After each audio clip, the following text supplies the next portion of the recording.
Gue inget banget itu kaki kanan 1 telapak, kaki kiri 2 telapak. Gue langsung panggil cowok gue yang melihat telapak kaki tersebut dan dengan santainya bilang itu genangan air semalam. Ya masa bentuknya telapak kaki dan menggenang selama 5 jam.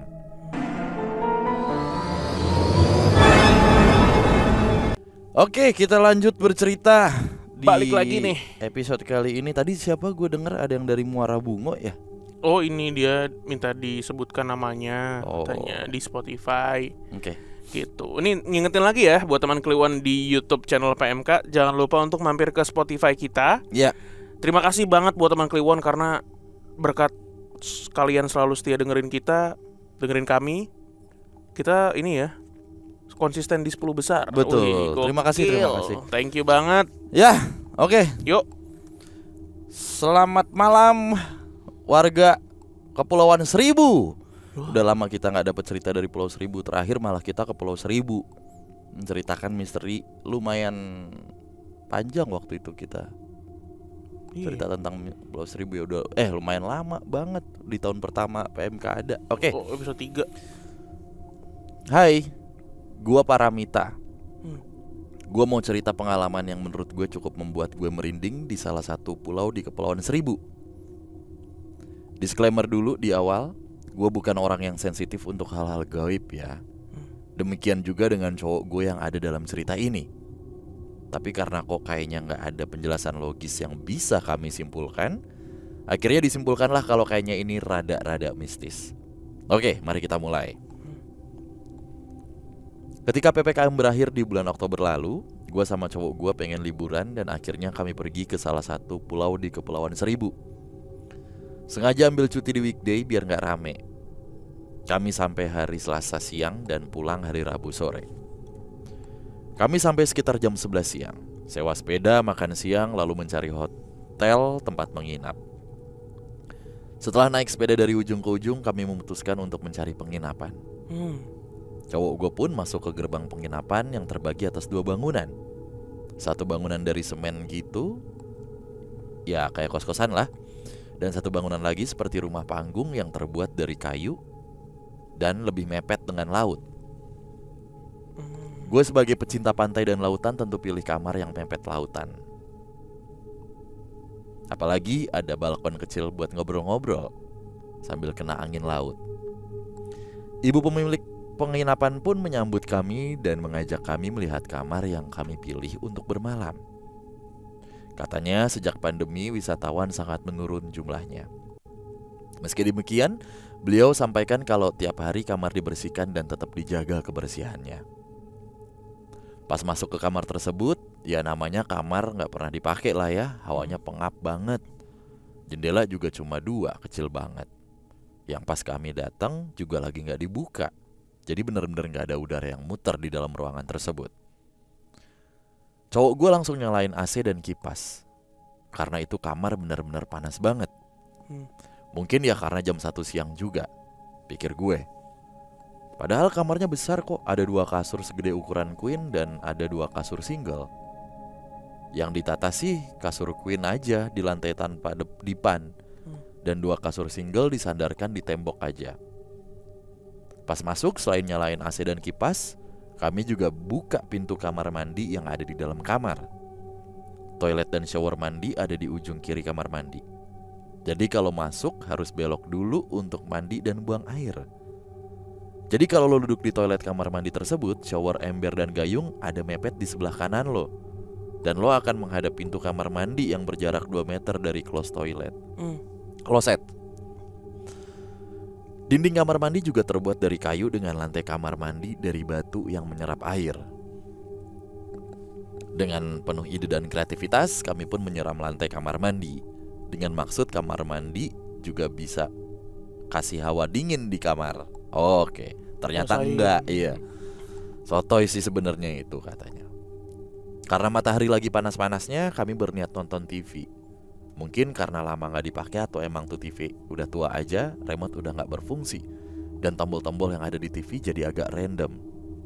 Yang seharusnya buat volume jadi buat channel. Tombol yang sama bisa buat volume naik atau turun. Pokoknya random banget lah. Cowok gue juga coba untuk cabut kabel TV, colokin lagi. Gak langsung nyala. Pencet segala tombol gak nyala. Kutak-kutik lagi dengan penuh perjuangan yang random juga. Akhirnya itu TV nyala. Jadilah TV nyala hanya buat background suara-suara aja biar gak sepi-sepi banget. Semakin sore kamar gak semakin dingin. Kami putuskan untuk keliling pulau dan balik-balik ke kamar pas udah kelar sunsetan. Pas gue nyalain lampu teras kamar, lampu teras kamar cuma nyala sebentar, tapi langsung mati lagi. Entah kenapa gue ada perasaan gak enak. Kebanyakan nonton film horor kali ya. Cowok gue lalu mencoba ganti lampu tersebut dengan lampu-lampu dari teras kamar lain yang gak ada tamunya, tapi gak berhasil juga. Jadilah kami memanggil yang punya hostel dan dikasih lampu yang dicolokin langsung ke colokan listrik. Lumayanlah agak terang dikit. Hari semakin malam. Setelah ngobrol-ngobrol kami masuk kamar, matiin TV dan lampu, lalu tidur sekitar pukul 1 malam dengan niat bangun jam 5 karena mau berenang jam 6. Tidur malam itu sih nyenyak, gak nyenyak ya. Kebangun-bangun kayak ngelilir gitu, tapi langsung tidur lagi dan enak tidurnya. Cukup nyenyak lah. Jam 5 pun kami kebangun karena alarm, tapi karena ngantuk banget langsung tidur lagi.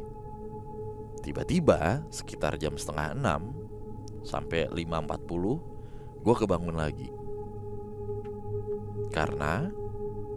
Bukan karena alarm, tapi karena TV kamar yang susah banget nyalanya itu tiba-tiba nyala. Masih kondisi ngantuk banget, gue cuma bangunin cowok gue dan nanya, "Lo nyalain TV?" "Kagak, Mit, TV-nya rusak." Jawab cowok gue yang langsung tidur lagi. Karena yang diputar di TV juga ceramah-ceramah Islami pagi. Gue dengan santai tidur lagi. Bangun jam 6:30. Wah, keburu panas nih kalau santai-santai lagi, pikir gue. Gue langsung bangunin cowok gue dan langsung ke kamar mandi buat buang air kecil dan ganti baju renang. Ingat kan kamar mandi yang tegelnya batu jadi ngeresep air gitu? Dan layout kamar mandi yang kalau duduk di kloset akan menghadap pintu ke kamar. Nah, setelah gue selesai buang air kecil dan berdiri mau keluar kamar mandi, gue melihat ada bekas air yang membentuk 3 telapak kaki kecil, kayak kaki anak-anak yang mengarah ke arah pintu. Gue inget banget itu kaki kanan 1 telapak, kaki kiri 2 telapak. Gue langsung panggil cowok gue yang melihat telapak kaki tersebut dan dengan santainya bilang itu genangan air semalam. Ya masa bentuknya telapak kaki dan menggenang selama 5 jam. Setelah gue dan cowok gue berdebat karena gue berpikir itu mistis dan dia mencoba menjelaskan dengan logika yang menurut gue gak masuk akal, kami keluar kamar mandi untuk segera bisa berenang. Pas keluar kamar mandi, kami menoleh ke TV yang masih nyala dan TV itu memutarkan film kartun anak-anak. Kalau dipikir-pikir lagi dan diceritain kayak gini sih rasanya agak merinding lagi gue. Tapi kalau ingat kejadian pada saat itu, entah kenapa gue gak takut. Segitu aja cerita dari gue. Terima kasih udah mau bacain cerita gue. Semoga cerita gue ini cukup untuk bisa dibacakan kepada para pendengar PMK. Oh ya, gue mau menyampaikan apresiasi kepada teman-teman lain yang sudah sharing cerita mistisnya via PMK.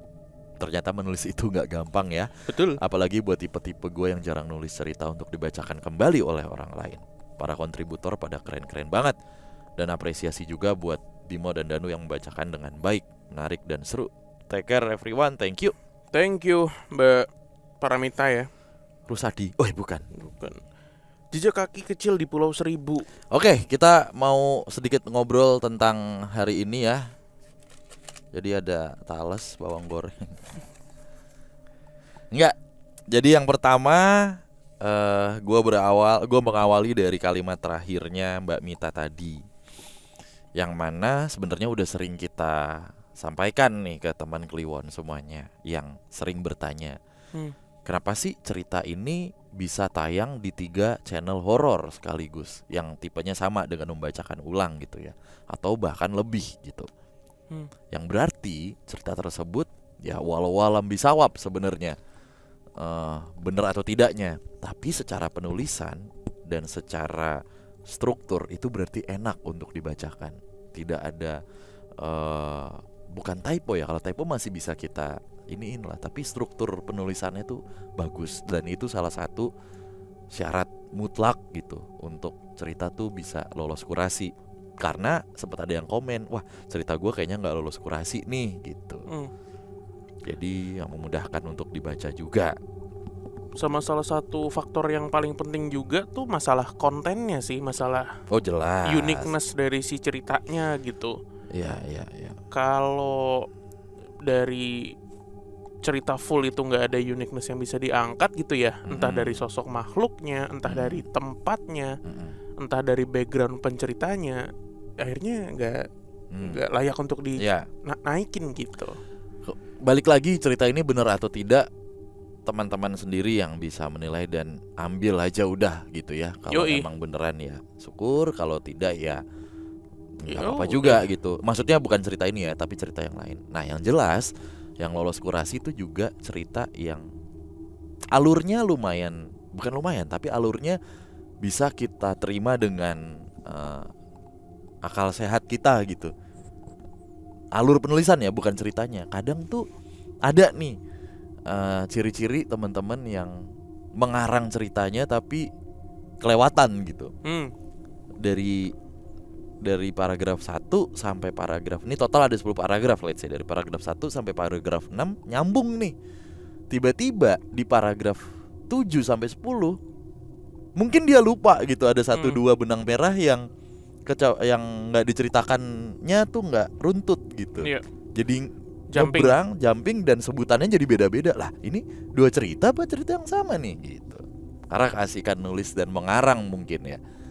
Atau juga bisa ada inkonsistensi biasanya. Ya.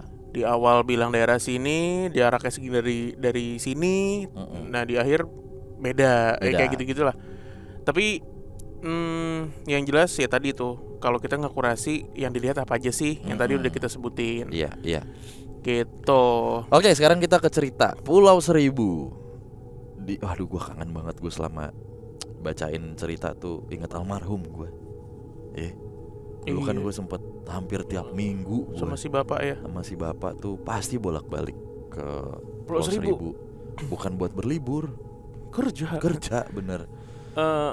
Ini banget. Si hotelnya apa ya, hotel ya? Hostel. Sebenarnya karakteristik hostel Pulau Seribu nih sebenarnya.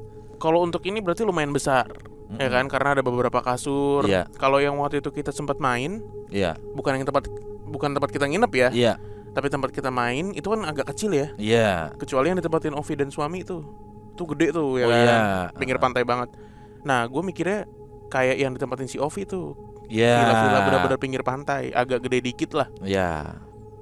Terus emang secara kualitas, bukan furniture ya perlengkapannya lah, kayak TV dan lain-lain, ya kayak gini nih kondisinya nih. Gua kayaknya itu tempat kita deh. Lu inget gak sih? Yang satu kayak kos-kosan, yang satu bungalow. Bungalow yang Ovi kan? Bukan dong, bungalow kayu kan? Kita kan gak di situ tidurnya. Iya, itu kan tempat main. Nah, tapi di tempat main itu kan ada yang kayak kos-kosan, ada yang kayu-kayu, yang pinggir pantai banget. Apa itu ya? Nggak tahu kan di pulau apa, belum tentu iya itu sih, kan. tapi naik sepeda Pak. Kalau yang naik sepeda itu sebenarnya pulaunya. Masa pulau itu doang? Rata-rata itu Pak, kalau naik sepeda keliling dan pinggir pantai banget. Iya gitu. Iya. Tapi memang untuk Pulau Seribu dan untuk bungalow tipe-tipe kayak gini memang jarang ada sempurnanya dalam tanda kutip ya. Pasti ada aja gitu. Apalagi yang belum pernah nginep gitu. Maksudnya jangan berekspektasi yang gimana-gimana, nikmatin aja gitu. Wah, dulu pas kita ke sana kan, kita sekamar AC ada sebenarnya. AC ada. Anginnya tidak ada. Iya, karena ngap panas banget. Iya. Lengket badan lu sepanjang hari. Aduh. Tapi kan kita kebantu yang bikin gak lengket Pak. Yang bikin lupa kalau itu panas gitu. Apa? Jadi enjoy aja. Oh bener. Waktu itu ya, lagi nyaman-nyamannya pokoknya hidup.